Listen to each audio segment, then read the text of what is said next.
अखंड हिंदुस्थानचे आराध्यदैवत छत्रपती शिवाजी महाराज मित्र, तसेच आमचे प्रेरणास्थान स्वामी विवेकानंद, तसे आमच्या संस्थेचे प्रेरणास्थान स्वामी विवेकानंद यांचा मनापासून अभिवादन करतो. तसेच आजच्या या मंगल प्रसंगी व्यासपीठावर उपस्थित आपल्या प्रथम नागरिक रुपाली मॅडम, तसेच रिटायर फौजी ज्यांनी आपल्या आर्मीमध्ये बरेच वर्ष सेवा केली आणि आता रिटायर आयुष्य आपल्या इकडे नोव्यामध्ये आणि ते मोहिते साहेब, माजी सरपंच कुंभार साहेब, बोर्डे साहेब असे हबब महाराज आपले तुकाराम महाराज हे इथे आजच्या मंगल प्रसंगी उपस्थित आहेत. मित्रांनो, आपलं हे 10वं वर्ष आहे. 10वे वर्ष आपण हे विद्यार्थी गुणगौरव सोहळा साजरा करतोय. आपला वर्धापन दिन 9वा असला तरी आपण संस्थेच्या स्थापनेच्या अगोदरपासून कार्यक्रम करतोय. आणि ह्या 10व्या वर्धापन दिनाचा आम्हाला आनंद असा वाटतो की आज आपण 10वं वर्ष इथपर्यंत आपण पोचलो या. आणि ह्या 10व्या वर्षी आपण विद्यार्थी गुणगौरव सोहळा तसेच आपण वाटप करतोय. आणि आज ज्या विद्यार्थ्यांचा आपण गुणगौरव करतोय त्याच्या मागे त्यांची मेहनत आहे, चिकाटी आहे. तसेच त्यांच्या पालकांचीही मेहनत आहे. आज त्यांनी पालकांनी पण शून्यामधून याच्यामधून त्यांना शिकवलेलं आहे. तसेच आपले शिक्षक वर्ग त्यांच्या पाठिंबा त्यांच्या मार्गदर्शनामुळे त्यांना आज एवढे मॅडमने उल्लेख केला की 70% वरती आपले सगळे मुलं आहेत. म्हणजे हा सगळ्यात मोठा गौरव आहे की 70% वरती आहेत. कारण मुंबईला पण आम्ही बघतो कोणाला 60% मिळाले, कोणाला 50% म्हणजे 2 क्लास लावून शाळा असून 60% वरती कोणाला पाडता येते. पण आज सगळ्या मुलांना 70% वरती आहेत. त्यावर सगळ्या मुलांसाठी टाळ्या झाल्या पाहिजे. विद्यार्थ्यांना तुम्हाला एकच सांगायचं आहे की तुम्ही चिकाटीने अभ्यास करा. तुम्ही पण आता 8वी 9वी 10वीच्या मुलांना चिकाटीने अभ्यास करा. जेवढं तुम्ही अभ्यास करणार तेवढं तुम्हाला यश मिळेल. आणि अपयश मिळालं तर तुम्ही खचून जाऊ नका, कारण अपयश ही यशाची पायरी असते. तुम्हाला एक मी उदाहरण देतो की एक मुलगा होता, तो रेल्वे प्लॅटफॉर्मवरती पेपर वगैरे विकायचा. पेपर विकता विकता तो असे छोटे मोठे प्रयोग करत होता.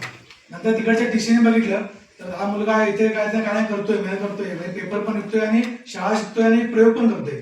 तर त्याने एक इंजिनचा जुना डबा त्याला दिला. या इंजिनच्या डब्यामध्ये तू प्रयोग कर आणि पेपर पण विक. तो इंजिनच्या डब्यामध्ये प्रयोग करू लागला आणि पेपर विकू लागला. नंतर त्याने 1000 प्रयोग त्याचे अयशस्वी झाले. 1000 प्रयोगापर्यंत त्याला अपयश आलं. पण 1001 प्रयोग होता तो यशस्वी झाला आणि आपला विजेचा दिवा बनला. तो म्हणजे आपला थॉमस एडिसन यांनी विजेच्या दिव्याचा शोध लावला. आज त्याचे 1000 प्रयोग अपयशी होऊन सुद्धा 1001वा प्रयोग यशस्वी झाला. याच्यामध्ये म्हणजे त्यांची किती मेहनत असेल. त्यामुळे तुम्ही पण अपयश आलं काय खचून जाऊ नका. पुढे तो आता तुमची 8वी 9वी 10वी मुलांनी एक विजन डोळ्यासमोर ठेवा, एक गोल ठेवा की आपल्याला काय म्हणायचं आहे. किती लोक स्वप्न बघतात, तिथे स्वप्न सर्व बघत असतील. हातवरती करा, किती लोक बघतात स्वप्न. स्वप्न बघा, पण कसं मुला मुलींचं किंवा काय स्वप्न बघू नका. आपल्या स्वप्न बघा असं की मला काय ते कलेक्टर होता येईल, मला MPSC UPSC परीक्षा पासून मी ग्रेड 1 ऑफिसर बनेन, आपल्या UPSC परीक्षेतून क्लास 1 ऑफिसर बनेन, असं स्वप्न बघा.